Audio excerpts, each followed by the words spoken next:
नमस्कार, गुरु कृपा क्लासेज के YouTube चैनल पर आप सबका हार्दिक हार्दिक स्वागत है।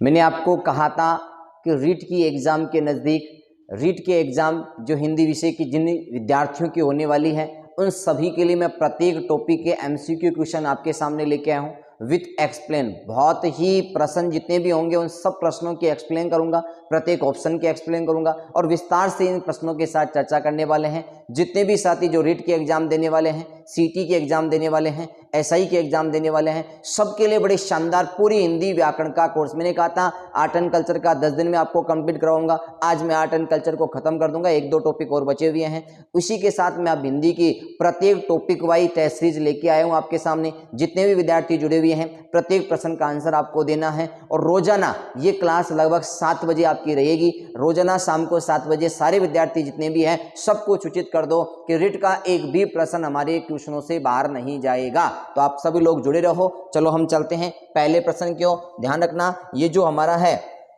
उसमें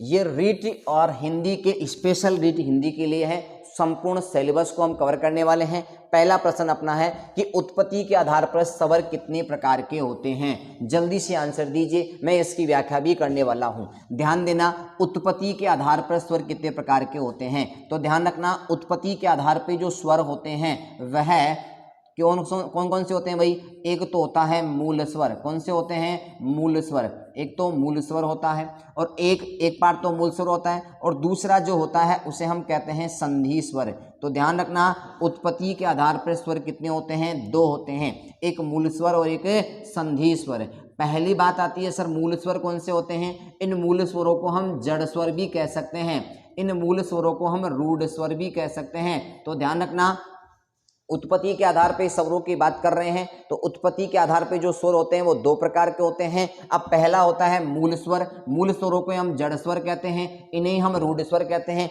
दूसरा होता है संधि स्वर। ध्यान देना, मूल स्वर कौन कौन से होते हैं? एक तो होता है ए, ये दिख रहा है ना लाल कलर के अंदर, ए होता है, एक होता है छोटी ई होता है, एक छोटा ऊ होता है और एक री होता है। तो आपसे कोई पूछे मूल स्वरों की संख्या कितनी होती है तो ध्यान रखना मूल स्वरों की संख्या होती है 4। अब बात आती है संधि स्वरों की। देखो भाई, संधि स्वरों की संख्या कितनी होती है? 7 होती है। अब 7 संधि स्वर कौन कौन से बच गए? एक तो आ बच गया, एक बड़ी ई बच गया, एक बड़ा ऊ बच गया, एक छोटा ए बच गया, बड़ा ए बच गया, छोटा ओ बच गया और बड़ा ओ। ये 7 स्वर क्या होते हैं भाई? संधि स्वर होते हैं। ध्यान देना, यही मैं आपको एक चीज और बता देता हूं। इन संधि स्वरों के साथ एक चीज और बता देता हूं कि जो संधि स्वर होते हैं इन्हें भी हम 2 भागों में बांट सकते हैं। ध्यान देना भाई, इन्हें भी हम 2 भागों में बांट सकते हैं। एक तो कौन सा होता है भाई? दीर्घ स्वर। इन्हें भी हम 2 भागों में बांट सकते हैं। एक तो होता है दीर्घ स्वर और एक होता है आपका संयुक्त स्वर। कौन सा होता है भाई? संयुक्त स्वर। अब आप कहोगे सर दीर्घ स्वर कौन कौन से होते हैं? तो ध्यान रखना, एक तो होता है आ, एक होता है बड़ी ई और एक होता है बड़ा ऊ। ये तो क्या होते हैं? दीर्घ स्वर होते हैं। फिर बात करते हैं संयुक्त स्वरों की। बाकी जो बच गए दीर्घ स्वर होते हैं छोटा ए, बड़ा ए, छोटा ओ और बड़ा ओ। ये क्या होते हैं? दीर्घ स्वर होते हैं। समझ में आ रहा है कि नहीं आ रहा? संयुक्त स्वर होते हैं। और जो संयुक्त स्वर होते हैं यहां आप लोग देखना, संयुक्त स्वर जो होते हैं, संयुक्त स्वर उन्हें भी हम कितने भागों में बांट सकते हैं? 2 भागों में बांट सकते हैं। एक तो होता है गुण स्वर। एक तो कौन सा होता है भाई? गुण स्वर। और एक कौन सा होता है? वृद्धि स्वर। ध्यान देना भाई, गुण स्वर और वृद्धि स्वर। अब गुण स्वर कौन से होते हैं? छोटे ए और छोटा ओ। और वृद्धि स्वर कौन से होते हैं? बड़ा ए और बड़ा ओ। ये मैंने उत्पत्ति के आधार पे संपूर्ण चीज आपको बता दी। अब आपको ऐसे ही प्रत्येक प्रश्न की एक्सप्लेन मिलने वाली है। प्रश्न क्या पूछ रहा है बड़े ध्यान से समझो। देखो वीडियो को पूरा देखा करो, आराम से देखा करो। मैं आपको यहाँ समय खराब करने नहीं आता हूँ भाई, ध्यान रखना इस बात का। एक भी व्यर्थ की चीज आपको नहीं बताने वाला हूँ। एग्जाम में बहुत ही महत्वपूर्ण साबित होंगे। चाहे आप एग्जाम दे के आओ, उस समय हमारे वीडियो को मिला लेना और आपके प्रश्न मिला लेना, हूबहू प्रश्न मिलने वाले हैं। अब मैंने कहा उत्पत्ति के आधार पर स्वर कितने प्रकार के होते हैं? 2 प्रकार के, एक मूल स्वर और एक संधि स्वर। देखो, एक मूल स्वर और एक संधि स्वर। मूल स्वरों को हम जड़ स्वर कहते हैं, रूढ़ स्वर कहते हैं। ए, ई, उ और री, ये 4 मूल स्वर होते हैं। संधि स्वरों की बात करता हूं तो संधि स्वर कितने होते हैं? 7 होते हैं। कौन कौन से होते हैं? आ, ई, उ, ए, ऐ, ओ, औ, ये 7 होते हैं। अब 7 में से भी संधि स्वरों को मैंने 2 भागों में बांट दिया, एक दीर्घ स्वर और एक संयुक्त स्वर। दीर्घ स्वरों की संख्या कितनी होती है? मैंने 3 कर दी। संयुक्त स्वर कितने होते हैं? ये 4 होते हैं। मैंने यहाँ संयुक्त स्वरों को भी 2 भागों में बांट दिया, गुण स्वर और वृद्धि स्वर। गुण स्वर ये होते हैं, वृद्धि स्वर ये होते हैं। अभी भी अगर आपको समझ में नहीं आया तो आप बता सकते हो। तो आंसर क्या पूछ रहा है? उत्पत्ति के आधार पर। तो कौन सा नंबर का हो जाएगा भाई? 2 नंबर के होते हैं भाई। उत्पत्ति के आधार पर स्वर कितने प्रकार के होते हैं? 2 नंबर के। समझ में आया? अगले प्रश्न की ओर। हिंदी वर्णमाला में कुल वर्ण कितने होते हैं? देखो, अगर आपसे एग्जामिनर पूछता है मूल वर्ण कितने होते हैं, अगर एग्जामिनर ये प्रश्न पूछ देता है, अगर एग्जामिनर ये पूछता है कि मूल वर्ण कितने होते हैं, तो ध्यान रखना 33 व्यंजन प्लस 11 स्वर बराबर कितने होते हैं?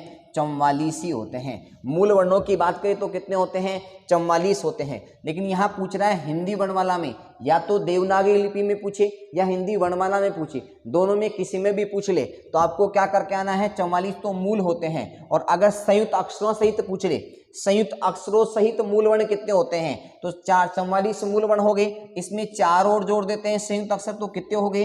48। अर्थात संयुक्त अक्षरा सहित, ध्यान रखना, संयुक्त अक्षरों सहित अगर पूछे, संयुक्त अक्षरों सहित पूछे तो कितने हो गए? 48। और अगर वैसे पूछ रहा है देवनागरी लिपि या हिंदी वर्णमाला में तो कितने होते हैं? 52। अब आपका यहाँ ये भी क्वेश्चन हो सकता है कि सर 52 कौन कौन से होते हैं? मैं यहाँ पर 52 वाला भी आपको स्पष्ट कर सकता हूँ। ध्यान रखना, 33 तो क्या होते हैं आपके? व्यंजन। 33 क्या होते हैं? व्यंजन। ठीक है, कैसे लेकर मैं तक के अंतस उसमें, और ये हो गए व्यंजन। 11 क्या होते हैं आपके? स्वर। 11 क्या होते हैं? स्वर। कितने हो गए? 44।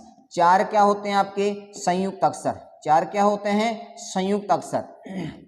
4 संयुक्त अक्षर कितने हो गए भाई? 48। और 2 क्या होते हैं? अयोगवाह व्यंजन। 2 क्या होते हैं भाई? अयोगवाह व्यंजन। ठीक है, अयोगवाह वर्ण। 48 से 2 कितने हो गए भाई? 50। और 2 क्या होते हैं? उत्सित व्यंजन। क्या होते हैं भाई? उत्सित व्यंजन। 2 उत्सित व्यंजन। ये आपके टोटल कितने हो गए भाई? 52 हो गए। जोड़ सकते हो, 44 4 48, 48 से 2 50 और 50 से 2 कितने होते हैं? 52। अतः हिंदी वर्णमाला में कुल कितने वर्ण के होते हैं भाई? 52 होते हैं। समझ में आ गया होगा। और वर्ण किसे कहते हैं ये मैंने आपको बता दिया कि भाषा की वह सबसे छोटी इकाई जिसके कभी टुकड़े नहीं होते हैं उसे हम वर्ण कहते हैं। और कामता प्रसाद गुरु ने वर्णों को मूल ध्वनि कहा था। कामता प्रसाद गुरु ने वर्णों को मूल ध्वनि कहा था, तथा आचार्य किशोरी प्रसाद वाजपेयी ने वर्णों को कान का विषय कहा था। सब लोगों के समझ में आया होगा। ठीक है, अगले प्रश्न की ओर चलते हैं। रचना के आधार पे स्वर के कितने भेद होते हैं? इसका आंसर आप दो भी कि रचना के आधार पे स्वर के भेद कितने होते हैं, बताओ जल्दी से। ठीक है, एक बार पानी लेके आना। रचना के आधार पे स्वर के भेद कितने होते हैं इसका? हाँ, पानी ले। रचना के आधार पे स्वर के कितने भेद होते हैं? जल्दी से लाओ, बताओ भाई। मैं पानी पी लेता हूं, इतनी देर में आप बता सकते हो भाई। जल्दी बताओ, रचना के आधार पे स्वर के कितने भेद होते हैं? जल्दी दो भी। रचना के आधार पे स्वर के भेद कितने होते हैं?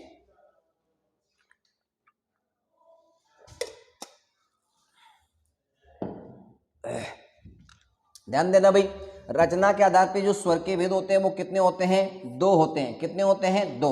एक कौन सा होता है? मूल। कौन सा होता है? मूल स्वर, जिन्हें हम ह्रस्व स्वर कहते हैं। और दूसरा होता है दीर्घ। ध्यान रखना भाई, ये दोनों ही पूछ रहा है, रचना के आधार पर 2 ही होते हैं। तो आपका हो गया। ठीक है, अगले प्रश्न की ओर चलते हैं। जिव्या के आधार पर ए स्वर है। क्या पूछ रहा है भाई? जिव्या के आधार पर ए स्वर पूछ रहा है। अब यहां देखो, स्वर जो होते हैं वो जिव्या की स्थिति के आधार पर कितने भागों में बांटते हैं? 3 भागों में। कितने प्रकार से भाई? 3 प्रकार से। पहला होता है अग्रस्वर। पहला कौन सा होता है भाई? अग्रस्वर। दिख रहा होगा सबको, अग्रस्वर। दूसरा जो होता है वह होता है मध्यस्वर। कौन सा होता है भाई? मध्यस्वर। और तीसरा जो होता है वह होता है पश्चेस्वर। ध्यान देना, पूछ क्या रहा है? ए स्वर है। तो आपसे सीधा क्वेश्चन आ सकता है, जिव्या के आधार पर स्वरों को कितने भागों में बांटा है? 3 में, अग्र, मध्य और पश्य। अब अग्र स्वर होते हैं, उनमें कौन कौन से आते हैं? ध्यान रखना, एक तो होता है ई, ए, ऐ और री। ये तो क्या होते हैं? अग्र स्वर। मध्य स्वर को हम केंद्रीय स्वर भी कहते हैं, वो केवल एक ही होता है ए, ध्यान देना भी। मध्य स्वर कौन सा होता है, एक ही होता है ए, ध्यान देना इस प्रश्न के ऊपर। और पश्य स्वर कौन कौन से होते हैं, जो बाकी बच गए वो सारे के सारे क्या होते हैं, पश्य स्वर। जीविया की स्थिति के आधार पे 3 प्रकार होते हैं, अग्र स्वर, मध्य स्वर, पश्य स्वर। अग्र स्वर में ई, ए, ऐ और री होता है। मध्य स्वर में केवल ए, ऐ ही होता है, जिसे हम केंद्रीय स्वर भी कहते हैं। क्या कहते हैं भाई, केंद्रीय स्वर भी कहते हैं। समझ में आया कि नहीं आया। और पश्य स्वर जो होता है उसमें बाकी जो बच गए आ, उ, ओ, औ, ये सब किस में आएंगे, पश्य स्वर में आएंगे। समझ में आ रहा होगा सब लोगों को। ठीक है, अगले प्रश्न की ओर चलते हैं। संघर्षी व्यंजन है, यहाँ क्या पूछ रहा है, केवल संघर्षी व्यंजन पूछ रहा है। तो ध्यान रखना, कै, ख, ग, घ, ड़, ये तो क्या है, स्पर्श व्यंजन। ये क्या है बेटा, स्पर्श व्यंजन। ध्यान देना, ये स्पर्श व्यंजन है। अब आपसे कोई क्वेश्चन पूछ ले कि स्पर्श व्यंजनों की संख्या कितनी होती है, तो स्पर्श व्यंजन होते हैं टोटल 25। कितने होते हैं भाई, 25। और कैसे लेकर मैं तक के होते हैं भाई, कैसे लेकर मैं तक, कैसे लेकर मैं तक के वर्ण क्या होते हैं, स्पर्श व्यंजन। एक बात आपकी खत्म कर देता हूं। दूसरे ऑप्शन में देखो, सलगम, षटकोण, स्लेट, हल, इन्हें हम क्या कहते हैं, ऊष्म व्यंजन। इन्हें हम क्या कहते हैं भाई, ऊष्म व्यंजन। और ऊष्म व्यंजनों के साथ ये ऐसे व्यंजन होते हैं जिन्हें बोलते समय मुख्य रूप में संघर्ष होता है। क्या होता है, संघर्ष होता है। इसी कारण सलगम, षटकोण, स्लेट और हल को हम क्या कहते हैं, संघर्षी व्यंजन भी कहते हैं। तो ध्यान रखना, इनको हम संघर्षी व्यंजन भी कहते हैं। यही प्रश्न आपका पूछा जा रहा है, तो यहाँ पर कौन सा हो गया भाई, संघर्षी व्यंजन आ गया। तो ध्यान रखना, ऊष्म या संघर्षी व्यंजन, तो यह संघर्षी व्यंजन पूछ रहा है, तो दूसरे नंबर का आंसर क्या हो गया, सही हो गया। ऊष्मी व्यंजन जिनको गर्म वायु भाप निकलती है, यह रे ले वे, इन्हें हम क्या बोलते हैं, ध्यान देना, इन्हें हम अंतस्तः व्यंजन भी कहते हैं। ध्यान देना भाई, इन्हें हम क्या कहते हैं, अंतस्तः व्यंजन भी कहते हैं। अंतस्तः व्यंजन, पहला प्रश्न तो ये आ सकता है, अंतस्तः व्यंजन कहते हैं, या इन्हें संघर्षहीन व्यंजन भी कहते हैं। मैंने आपको कहा अगर संघर्ष आ जाता है इसे संघर्षहीन व्यंजन कहते हैं, संघर्षहीन व्यंजन भी कहते हैं। और इनमें से य को तथा इस व को क्या कहते हैं भाई, अर्धस्वर कहते हैं। क्या कहते हैं, अर्धस्वर कहते हैं। क्वेश्चन आ जाए हिंदी में अर्धस्वर कौन कौन से होते हैं, य और व, और य को क्या कहते हैं, अंतस्थ व्यंजन। इनका क्रम भी पूछा जा सकता है। इसके बाद में ये पूछ ले संघर्ष, मैंने कहा संघर्षी व्यंजन कौन से, उस व्यंजनों को संघर्षी व्यंजन तथा अंतस्थ व्यंजनों को संघर्षहीन व्यंजन कहते हैं, क्योंकि इनके उच्चारण स्वरों के उच्चारण से मिलता जुलता है। इस कारण इनके उच्चारण में कोई संघर्ष नहीं होता है, इस कारण संघर्षहीन व्यंजन कहते हैं। समझ में आया होगा। अब बात आती है इसको क्या कहते हैं सर, चय वर्ग को। ध्यान रखना, ये तो स्पर्श हो गया, ये संघर्षी हो गया, ये संघर्षहीन हो गए, अंतस्थ हो गए, ऊष्म हो गए, और इन्हें क्या कहते हैं, तो स्पर्श व्यंजनों के अंदर एक वर्ग आता है चय वर्ग, केवल चय वर्ग। स्पर्श व्यंजनों में केवल एक चय वर्ग आता है।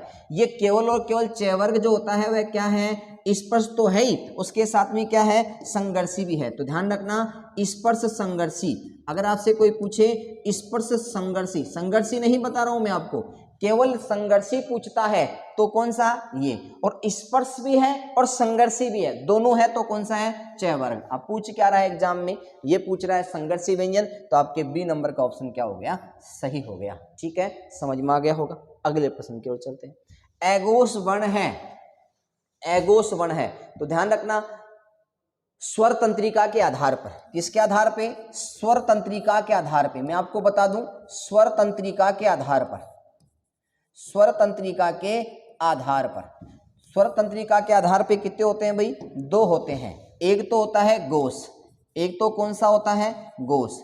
इस गोस को ही हम क्या कह सकते हैं, सगोस कह सकते हैं भाई। ठीक है, इसके बाद में अगला पार्ट आता है, इसको हम कहते हैं भाई कौन सा, एघोष। कौन सा कहते हैं भाई, एघोष। अब यहाँ समझना कौन कौन से आते हैं। हिंदी में 5 वर्ग होते हैं, ये आपने सब लोगों ने पढ़ रखा, क्योंकि रीट की आप तैयारी कर रहे हो तो थोड़ा बहुत बेसिक नॉलेज तो आपको ही है। तो घोष वर्णों में क्या आते हैं, तीसरा, चौथा, पांचवा वर्ण तथा अंतस्थ व्यंजन य, र, ल, व और है भी आता है। ध्यान देना इस प्रश्न के ऊपर, है भी इसमें आता है। इसके साथ में सभी स्वर किस में आते हैं, इसी में आते हैं, घोष वर्णों के अंदर आते हैं। अब एघोष की बात करते हैं तो प्रत्येक वर्ष का पहला तथा दूसरा वर्ण, प्रत्येक वर्ग का पहला दूसरा वर्ण और 3 से सलगम, षटकोण और स्लेट, ये किस में आते हैं, एघोष वर्णों में आते हैं। अब घोष वर्णों में एक वर्ग में से 3 आ रहे कि नहीं आ रहे, वर्ग कितने होते हैं 5। जैसे मैं आपको यहाँ लिख देता हूँ, एक तो क वर्ग होता है, एक च होता है, एक ट होता है, एक त होता है, प होता है, इसमें तीसरा चौथा पांचवा, ध्यान देना। तो कितने हो गए ये 15 तो एक हो गए, ठीक है, 5 ये हो गई, ठीक है, और 11 ये हो गई। 15 5 20 और 11 कितने होते हैं 31। ध्यान रखना भाई 31 होते हैं टोटल, जिसमें से भी 11 तो क्या होते हैं स्वर और 20 क्या होते हैं व्यंजन। आपसे कोई पूछे, आपसे ये प्रश्न पूछा जा सकता है कि कुल व्यंजन गोश में कितने व्यंजन होते हैं। गोश वर्णों में टोटल व्यंजन कितने होते हैं 20। व्यंजन पूछे तो 20, स्वर पूछे तो 11 और कुल गोश वर्ण पूछे तो कितने हो गए 31। समझ में आ रहा होगा। मैंने कहा गोश में तीसरा चौथा पांचवा वर्ण, अगर गोश वर्णों की संख्या पूछता है तो 31 करना है, गोश वर्णों में व्यंजनों की संख्या पूछता है तो 20 करना है। ये समझ में आ गया। और एगोशों की संख्या आपको पता है टोटल कितने हो गई, यहाँ पर 5 दूनी 10 और 3 13 होते हैं। पूछ क्या रहा है एगोश वर्ण है। ये ग है क्या, ग कौन सा वर्ण है तीसरा वर्ण, जय कौन सा वर्ण है तीसरा वर्ण, पै कौन सा वर्ण है पहला वर्ण, द कौन सा है तीसरा वर्ण। तो पूछ क्या रहा पहला और दूसरा किस में आते हैं एगोश में, तो कौन सा आंसर सही हो गया पै।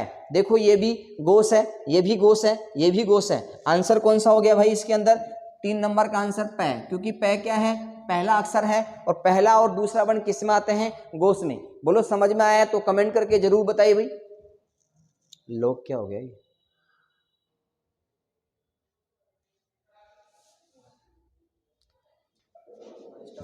हाँ चलो भाई अगले प्रश्न की ओर चलते हैं। वर्तमान में कुल कितने वर्ण गोश वर्ण माने जाते हैं। अभी मैंने कहा था कि वर्तमान में कुल वर्णमाला में है, वर्णमाला में कुल कितने वर्ण गोश वर्ण माने जाते हैं। तो गोश वर्णों की संख्या देखो, मेरी बात सुनना, गोश वर्णों की संख्या, केवल गोश वर्णों की संख्या पूछ रहा है तो गोश वर्णों में क्या आता है 5 वर्ग होते हैं, क वर्ग होता है, च वर्ग होता है, ट वर्ग होता है, त वर्ग होता है, प वर्ग होता है। इसमें 5 में 5 वर्ग होते हैं, इनमें 3 इसके आते हैं, 3 इसके आते हैं, 3 इसके आते हैं, 3 इसके आते हैं, 3 अर्थात 3 3 हो गए ना। तो कितने हो गए 5 3 15, 11 क्या होते हैं स्वर, तो कितने हो गए 15 और 11 और 5 और जोड़ लो अंतस व्यंजन प्लस उसमें व्यंजन, तो कितने हो गए 31 व्यंजन। कितने हो गए भाई 31। 20 तो क्या होते हैं 20 वन टोटल गोश होते हैं, जिसमें 20 तो व्यंजन होते हैं और 11 स्वर होते हैं। तो 2 नंबर का आंसर सही हो गया। पिछले वाले प्रश्न में मैंने आपको बता दिया और पिछले वाले प्रश्न को आप देख सकते हो विस्तार से। अगले प्रश्न की ओर चलते हैं। विकसित व्यंजन है, देखो विकसित व्यंजन कौन कौन से हैं। हिंदी में जो उच्छित व्यंजन होते हैं, आप लोगों ने पढ़ा होगा हिंदी में उच्छित व्यंजन, या बोल दो आप ताड़नजात व्यंजन, क्या बोल सकते हो ताड़नजात व्यंजन बोल सकते हो, या फिर आप विकसित व्यंजन बोल सकते हो, विकसित व्यंजन बोल सकते हो, या फिर आप द्विगुणित व्यंजन बोल सकते हो, द्विगुणित व्यंजन बोल सकते हो, या फिर स्पष्ट व्यंजन बोल सकते हो, कुछ भी बोल सकते हो, ध्यान रखना भाई। तो ये पांचों के पांचों जो है वो क्या है, विकसित व्यंजन को स्थित व्यंजन कहते हैं, ताड़नजात कहते हैं, द्विगुणित कहते हैं, द्विस्पष्ट कहते हैं। तो यहाँ पर उचित व्यंजन कौन से होते हैं, ड और ढ। देखो ये और वह तो क्या है अर्धस्वर, ये और वह तो क्या है अर्धस्वर, ये तो क्या है भाई अर्धस्वर। क्षत्रिय और त्रिशूल क्या है, ये ज्ञानी तो नहीं है क्षत्रिय त्रिशूल, इसमें संयुक्त अक्षर होते हैं। ये क्या होते हैं भाई संयुक्त होते हैं, इनका कोई लेना देना नहीं है। यहाँ पर 30% 8वें में 3 नंबर का ऑप्शन सही हो गया। ध्यान रखना उचित को ताड़नजात, विकसित, द्विगुणित और स्पष्ट व्यंजन भी कहते हैं। चलो आगे, चलो अगला प्रश्न। उच्चारण स्थान के आधार पर स्वरों की भेद होते हैं। बताओ भाई उच्चारण स्थान के, हमारे पास स्वर कितने होते हैं 11 स्वर होते हैं, और 11 स्वरों में कौन कौन से होते हैं 11 स्वर होते हैं। 11 में मैं आपको लिख देता हूं, एक तो ए होता है, एक आ होता है, एक ई होता है, एक बड़ी ई होता है, एक आपके री होता है, एक आपके ऊ होता है, एक बड़ा ऊ होता है, छोटा ए होता है,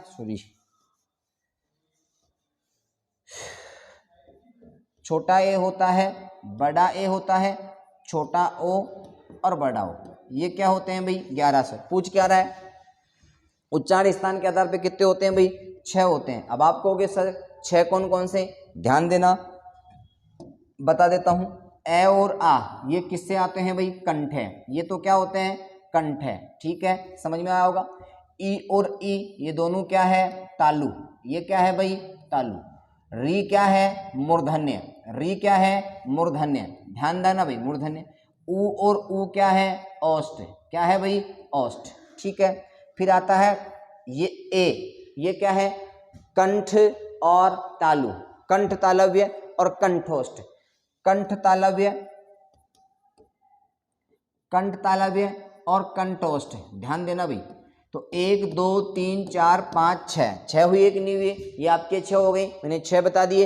ए और आ कंठे होते हैं, ई और ई तालु होते हैं, री मूर्धन्य होता है, ओ आपके उष्ट होते हैं, और ए और ए कंठ तालु होता है, ओ और औ कंठोष्ठ होते हैं, ठीक है। अगले प्रश्न की ओर चलते हैं। अच्छा आंसर नहीं दिया क्या, दे दिया ना 6 नंबर, अच्छा 4 नंबर का ऑप्शन सी हो गया। किस विकल्प में सभी स्वर वृत्ताकार स्वर है, क्या पूछ रहा है भाई, वृत्ताकार स्वर पूछ रहा है। ध्यान रखना, मैं आपको बता देता हूं कि ओष्ठाकृति के आधार पे, किसके आधार पे, ओष्ठाकृति के आधार पे, ध्यान देना इस प्रश्न के ऊपर, ओष्ठाकृति के आधार पर, ओष्ठाकृति के आधार पर, ओष्ठाकृति के आधार पर कितने होते हैं भाई स्वर, 2 ही होते हैं। एक होता है कौन सा, वृत्ताकार स्वर, एक तो कौन सा, वृत्ताकार, और दूसरा कौन सा, अवृत्ताकार। ध्यान देना भाई इस प्रश्न के ऊपर, अवृत्ताकार। वृत्ताकार होते हैं हमारे ये वाला होठ का हिस्सा होता है ना, वे स्वर जिनको बोलते समय होठ की स्थिति पूरी तरह गोल हो जाती है, वह वृत्ताकार, और होठ की स्थिति पूरी तरह गोल नहीं हो, वो अवृत्ताकार। तो वृत्ताकार में कौन कौन से आते हैं, ऊ आता है, ऊ आता है, ओ और औ आता है। इसके अलावा जो बाकी बच गई, ए, आ, ई, ए और आई, देखो 4 तो इसमें आ गए और 6 इसमें आ गए, और 6 और 4 कितने होते हैं, 10। अब यहाँ स्वर मैंने कितने बताए थे, 11। तो ध्यान रखना, यहाँ एक प्रश्न मैं आपको बता रहा हूं, ये देखना आप लोग, री जो स्वर है ना, ये ना तो क्या है, वृत्ताकार है, और ना ही अवृत्ताकार, दोनों नहीं है, ये क्या है, अर्धवृत्ताकार। ध्यान देना, अगर आ जाता है आपको पूछे री स्वर है तो अर्धवृत्ताकार है। अब आप कहोगे सर ये तो भेद ही नहीं है, हाँ बिल्कुल बात सही है, भेद आपको 2 ही करना है। री एक संस्कृत का स्वर होता है जिसे ना तो वृत्ताकार माना गया और ना अवृत्ताकार, इसे क्या माना गया है, अर्धवृत्ताकार स्वर माना गया। पूछ क्या रहा है, वृत्ताकार स्वर, तो इसमें से उ ओ किस में आ रहे हैं, 4 नंबर के ऑप्शन में आ रहे हैं, यही आपका क्या हो गया, सही हो गया। समझ में आ रहा है कि नहीं आ रहा भाई तुम लोगों को, ठीक है। अगले प्रश्न की ओर चलते हैं। विवृत स्वर है, विवृत स्वर, अब आप कहोगे विवृत स्वर क्या होते हैं, तो ध्यान रखना, मुखाकृति के आधार पे, किसके आधार पे, मुखाकृति के आधार पर, मुखाकृति के आधार पर, मुखाकृति के आधार पे कितने होते हैं, 4 होते हैं। पहला जो होता है उसे हम कहते हैं संवृत, पहला क्या होता है भाई, संवृत। दूसरा होता है अर्ध संवृत, दूसरा होता है अर्ध संवृत, तीसरा होता है विवृत, और चौथा होता है अर्धविवृत, अर्धविवृत। ध्यान देना भाई। अब संवृत स्वर कौन कौन से होते हैं मैं आपको बता दूं, संवृत स्वर होते हैं, एक तो होता है ई ए आई, सॉरी ई ऊ ऊ, ई ऊ और री, ये तो क्या होते हैं संवृत स्वर। अर्ध संवृत छोटा ए और छोटा ओ किस में होते हैं, अर्ध संवृत में। विवृत में क्या होता है, आ होता है, बाकी बच्चे जो किस में होते हैं, अर्धविवृत में। समझना, संवृत का अर्थ होता है खुला हुआ, संवृत का अर्थ क्या होता है, खुला हुआ। अर्ध संवृत का अर्थ होता है उससे भी कम खुला हुआ। विवृत का अर्थ होता है अधिक खुला हुआ। तो अधिक खुला हुआ वे स्वर जिसको बोलते समय मुख पूरा खुल जाता है, वह कौन सा होता है, आ।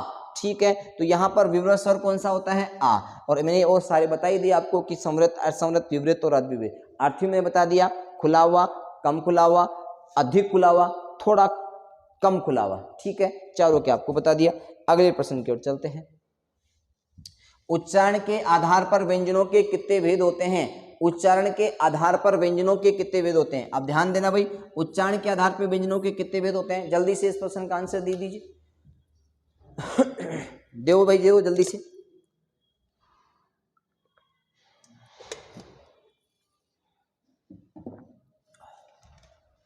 देव जल्दी से देव। उच्चारण के आधार पे कितने भेद होते हैं, 8 भेद होते हैं। कितने भेद होते हैं भाई, 8 भेद होते हैं। अब आप कहोगे 8 भेद कौन से, गिनते जाना।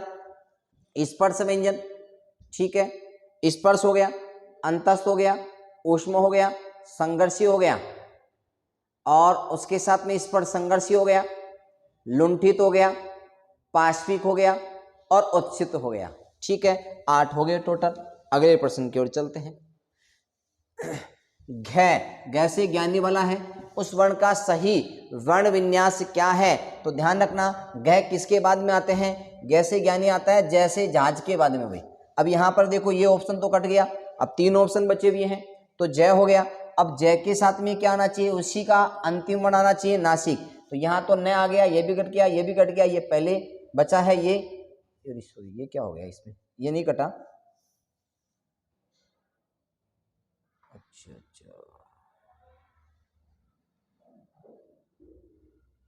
तो ये कट गया, इसमें आ गया, इसमें आ गया और इसमें आ गया। सही है, जय वाला हो गया ना तीसरा, ये कट गया, जय के साथ नासिक वाला आ गया और ए आ गया, तो इसमें कौन सा हो गया? चौथे नंबर का हो गया। ठीक है, अगले प्रश्न की ओर चलते हैं। निम्न में से महाप्राण वन है। अब आपको मैंने बताया था श्वास वायु के आधार पर। किसके आधार पे भाई? दिख रहा है इधर वाला, इधर दिख रहा है कि नहीं दिख रहा है भाई? तो ध्यान रखना, श्वास वायु के आधार पर, ध्यान रखना, श्वास वायु के आधार पर, श्वास वायु के आधार पर कितने भागों में बांटा गया है? 2 में बांटा गया है। इसमें पहला होता है अल्प प्राण। कौन सा होता है भाई? अल्प प्राण। और दूसरा होता है महाप्राण। ध्यान देना भाई, महाप्राण। अब अल्प प्राण वर्णों में कौन सा आता है? प्रत्येक वर्ग का। ध्यान देना भाई, इस प्रश्न के ऊपर भी प्रत्येक वर्ग का। अब प्रत्येक वर्ग का कौन सा? पहला, तीसरा और पांचवा वर्ण, पहला, तीसरा, पांचवा वर्ण, तथा सभी स्वर, सभी स्वर आ गए इसके अंदर, तथा अंतस्थ व्यंजन य, र, ल और व। अब महाप्राण की बात करते हैं तो प्रत्येक वर्ग का दूसरा चौथा वर्ण, प्रत्येक वर्ग का दूसरा चौथा वर्ण तथा उष्म व्यंजन। कौन से हो गए भाई? उष्म व्यंजन। अब आप पूछ क्या रहा है? ये महाप्राण, महाप्राण में कौन कौन से आते हैं? दूसरा और चौथा। देखो ये भी दूसरा नंबर का है और ये भी चौथे नंबर का है, तो पहला ही ऑप्शन क्या हो गया? सही हो गया। देखो कै पहले नंबर का है, च भी पहले नंबर का, ये तो क्या है? अल्प प्राण है। य और र तो अंतस्थ व्यंजन, ये भी अल्प प्राण है। ध्यान रखना, ये र अल्प प्राण है। तय पहले नंबर पे है और ये तीसरे नंबर पे है, ये भी क्या है? अल्प प्राण है। तो ध्यान देना, महाप्राण वन कौन सा है? पहला ही आंसर सही हो गया, क्योंकि पहले, दूसरा और चौथा किस में आता है? ख नंबर, ख जो होता है वो दूसरे नंबर का और ग होता है चौथे नंबर का होता है। समझ में आ रहा है कि नहीं आ रहा? चलो अगले प्रश्न की ओर। उस व्यंजनों के संबंध में संगत विकल्प है। संगत विकल्प, उस व्यंजनों का उच्चारण किसी घर्षण से उत्पन्न वायु से न होकर नाभि से होता है। भाई घर्षण वायु से होता है, ये पूछ रहा है। न होकर तो पहले ऑप्शन को क्या कर दीजिए, मैंने कई बार आपको बता दिया, ये तो बहुत बार बताया है। उस व्यंजनों के उच्चारण में प्राण वायु अधिक मात्रा में लगती है, अधिक मात्रा में बाहर निकलती है। ठीक हो सकता है। केवल है को छोड़कर उष्म व्यंजन। अब उष्म व्यंजन कौन कौन से होते हैं? सलगम होता है, षटकोण होता है, स्लेट होता है और हल होता है। अब ये क्या पूछ रहा है को छोड़कर उष्म व्यंजन एगोस होते हैं।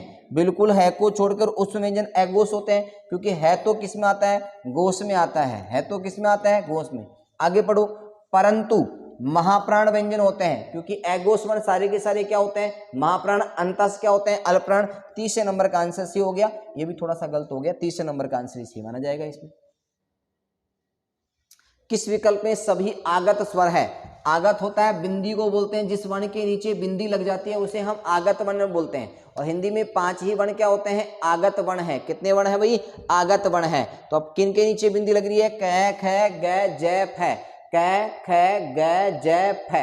क, ख, ग, ज, फ। ये क्या है? आगत वर्ण है। बिंदी सबके नीचे लग रही है, देख लेना आप लोग। ठीक है, कौन सा विकल्प गलत है? गलत पूछ रहा है, ध्यान रखना, गलत पूछ रहा है तो गलत के बारे में देखना है।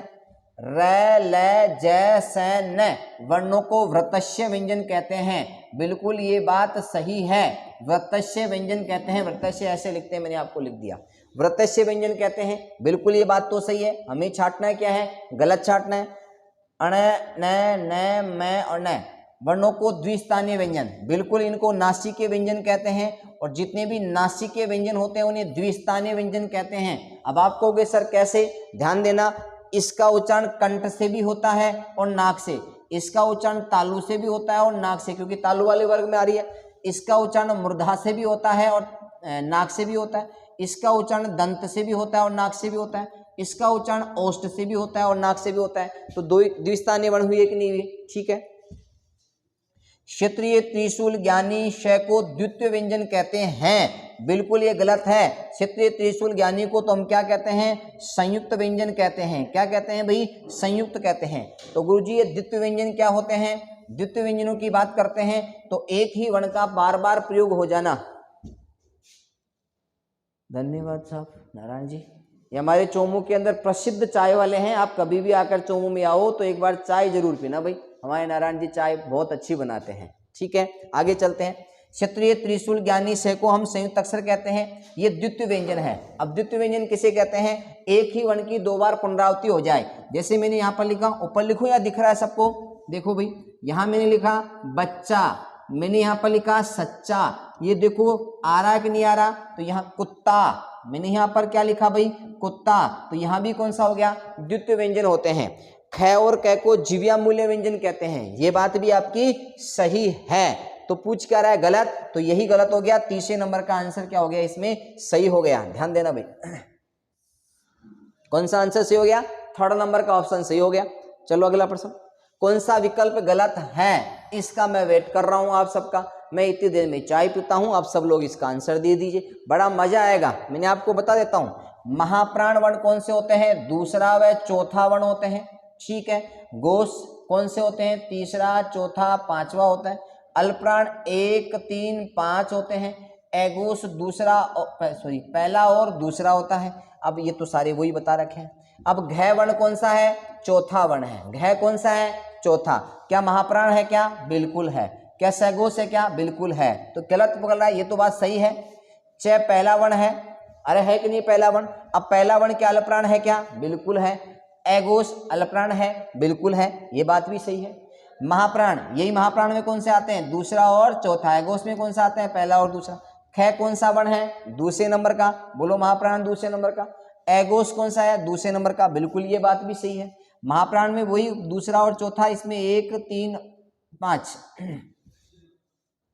सॉरी तीसरा चौथा पांचवा, मैंने गलत बता दिया, रुको एक बार। 3 4 5। अब देखो महाप्राण, बै कौन सा वर्ण है, दूसरा। महाप्राण तो है, लेकिन क्या सैगोस है क्या, नहीं है। तो पूछ क्या रहा है, गलत। तो 4 नंबर ऑप्शन क्या हो गया, सही हो गया। इतना अच्छा एक्सप्लेन कर दिया। अब आपको ज्यादा टाइम नहीं, देखो ये प्रश्न टाइम खाने वाले हैं, लेकिन आपको बस यहाँ पर देखो मैंने लिख दिया, दूसरा चौथा होता है, तीसरा चौथा पांचवा सैगोस में होता है। अल्पप्राण में 1 3 5 होते हैं, इसमें पहला और दूसरा होता है। देखो सीधा सा प्रश्न था, इसमें टाइम नहीं खाना चाहिए था। अब आप लोग बताइए अगले प्रश्न की ओर। जह व्यंजन है, सभी निकाल के इस प्रश्न का आंसर दीजिए। 19वें नंबर का आंसर जल्दी दो भाई।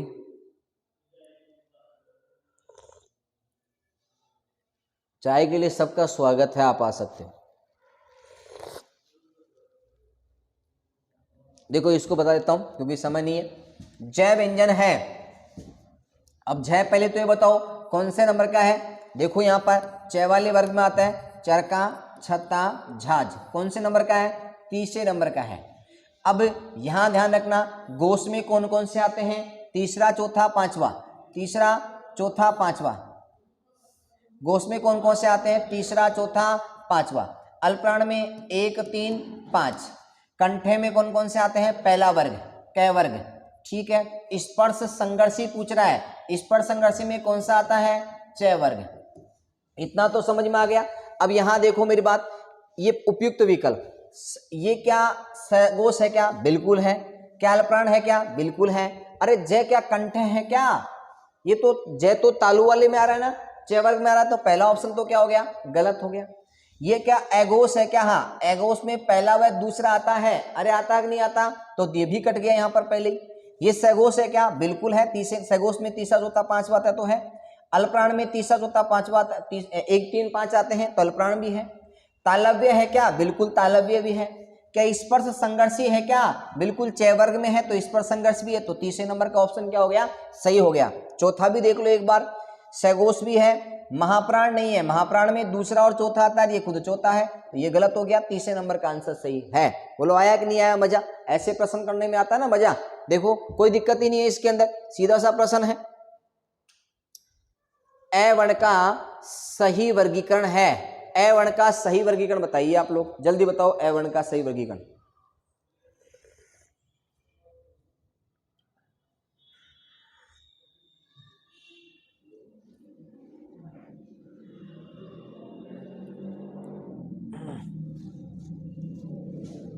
ए वर्ण का सही वर्गीकरण, क्या ए हैस्व है क्या? बिल्कुल है। निर्नुनासिक है क्या? बिल्कुल है। मध्य स्वर है क्या? है। अवृत्ताकार स्वर है क्या? बिल्कुल है। अर्धविवृत है क्या? अर्धविवृत में तो कौन से आते हैं? हाँ, अर्धविवृत भी है। और कंठ है क्या? बिल्कुल है। तो इसमें कौन सा सही हो गया भाई? ह्रस्व स्वर भी है, निर्नुनासिक भी है और मध्य स्वर भी है, अवृत्ताकार स्वर भी है, बिल्कुल है। अर्धविवृत स्वर है, बिल्कुल ये भी है। कंठ है क्या? हाँ, ए और आ कंठे होते हैं। पहला ही वर्गीकरण आपका क्या है इसमें सही हो गया। ज्यादा अब आवश्यकता ही नहीं आगे बढ़ने की। चलो अगला देखो। किस शब्द में ताड़नजात उच्छिष्ट वर्णों का प्रयोग हुआ है? अब ताड़नजात व्यंजन कौन से होते हैं? मैंने यहाँ कहा था डे और ढे। अब ध्यान रखना, इनसे किसी शब्द का निर्माण नहीं होता है। पहले तो आपको मैं बता दूं, ये बीच में आते हैं या अंत में आते हैं, ठीक है। अब देखो यहाँ से शुरू हो रहा है तो ये तो कभी नहीं हो सकता, यहाँ से भी शुरू हो रहा है कभी नहीं हो सकता, यहाँ अंत में हो रहा है लेकिन इसके आगे बिंदी लग रही है तो ये भी नहीं हो सकता। देखो नीचे बिंदी लग रही है, बीच में आ रहा है, तो कौन सा हो गया? ताड़नजात व्यंजन उच्छिष्ट व्यंजनों से किसी भी शब्द का निर्माण नहीं होता है, ये तो बीच में या अंत में ही आते हैं, इसके अलावा कोई उसका जानकार पहचान वगैरह कुछ भी नहीं है। चलो अगला प्रश्न। किस विकल्प में अयोगवाह वर्ण है? तो हिंदी में दो वर्ण है अयोगवाह, एक तो अनुस्वार वाला और एक विसर्ग वाला। ध्यान रखना, अनुस्वार और विसर्ग का जो निर्माण हुआ है वो किस स्वर से हुआ है? ए स्वर से हुआ है। किस स्वर से हुआ है? ए स्वर से हुआ है। अब ये क्या पूछ रहा है? अयोगवाह वर्ण है, तो देखो ये तो नहीं है, ये भी नहीं है, ये भी नहीं है, ये कौन सा हो गया? अंगह वाला हो गया, अनुस्वार वाला। मिलान कीजिए समृद्ध स्वर, विवृत स्वर, अर्ध समृद्ध और अर्ध विवृत। अभी मैंने आपको बताया था विवृत तो एक ही होता है। ये देखो इसमें आ गया तो सेकंड में आ देख लो, सेकंड में 3 नंबर, सेकंड में 3 नंबर सब में आ रहा है। आगे देखो भी समृद्ध स्वर में कौन कौन से होते हैं? ई उ, ये लो, ये मिल गया। पहले में 4 नंबर किसमें है? ये देखो पहले में 4 नंबर, तो 2 तो वैसे ही कट गए ना। अब दूसरे में 3 नंबर, बिल्कुल ये 2 में लड़ाई चल रही है अभी। चलो अर्ध समृद्ध में कौन से आते हैं? छोटा ए और छोटा ओ। तो अतः तीसरे में क्या आएगा? 1 नंबर, तो तीसरे में 1 नंबर इन दोनों में से किसमें? इसमें है। ये लो, ये कट गया, तो 2 नंबर का आंसर क्या हो गया? सही हो गया। ऑप्शन काटना है आपको। और बाकी बचा कौन सा? अर्धविवृत। अर्धविवृत में कौन सा हो गया? ये ए, बड़ा ए और बड़ा ओ, ठीक है। अगले प्रश्न की ओर चलते हैं। कौन सा विकल्प सही नहीं है? क्या आ एकमात्र विवृत स्वर है क्या? बिल्कुल सही, अभी मैंने बताया आ एकमात्र विवृत स्वर है, बिल्कुल सही है। बात तो सही नहीं पूछ रहा है। ए एकमात्र मध्य स्वर है क्या? बिल्कुल ये बात भी सही है। केंद्रीय स्वर ए एकमात्र ही है, ये भी बात सही है। अगला देखो, री एकमात्र मूर्धन्य स्वर है क्या? बिल्कुल सही है, मूर्धन्य स्वर केवल एक ही है, री। और क्या पूछ रहा है? नहीं है पूछ रहा है ना। ई एकमात्र तालव्य स्वर है क्या? भाई तालव्य तो है लेकिन एकमात्र नहीं है। यहाँ देखो एकमात्र दे रखा है, इसके साथ में बड़ी ई भी आती है, ये दोनों होते हैं, तो एकमात्र नहीं है, तो आंसर गलत हो गया। 24 में 4 नंबर का आंसर सही हो गया। अगला प्रश्न देखो, उच्चारण की दृष्टि से ग वर्ण सही रूप होगा, ग का सही होगा, तो ग कौन सा वर्ण है? क ख ग, तीसरे नंबर का होता है। आ जाओ मिला लो। कंठे होते हैं क्या? बिल्कुल होते हैं। कैसे में तक आते हैं क्या? बिल्कुल स्पर्श होता है। गोस वर्ण में कौन कौन से होते हैं? तीसरा देखो, कंठे तो क वर्ग होता है। स्पर्श में कौन से होते हैं? कैसे में तक का स्पर्श भी है। सगोस में कौन से होते हैं? तीसरा, चौथा और पांचवा। तीसरा, चौथा और पांचवा हो गया ना, तीसरा, चौथा, पांचवा, तो तीसरा वर्ण है, ये भी है। अल्पप्राण में 1, 3, 5 होते हैं, तो ये भी है, सही रूप होगा। तो पहला ही आंसर क्या हो गया इसमें? सही हो गया। कंठ है, स्पर्श, सगोस, अल्पप्राण में कौन से आते हैं? 1, 3, 5, तो तीसरा हो गया। सगोस में तीसरा, चौथा, पांचवा हो गया। स्पर्श कैसे लेकर मैं तक के होते हैं, हो गया। कंठ है, क वर्ग में आता है, हो गया। तो सारा ही सही है, ठीक है। अगला प्रश्न देखते हैं। ये लो, आज के प्रश्न वर्णमाला के थे, सारे प्रश्न मैंने आपको करवा दिए हैं, एक भी प्रश्न ऐसा नहीं है जो आप लोगों को नहीं करवाया। अगर आप इन प्रश्नों को भी कर लोगे ना, 25 प्रश्नों को भी, तो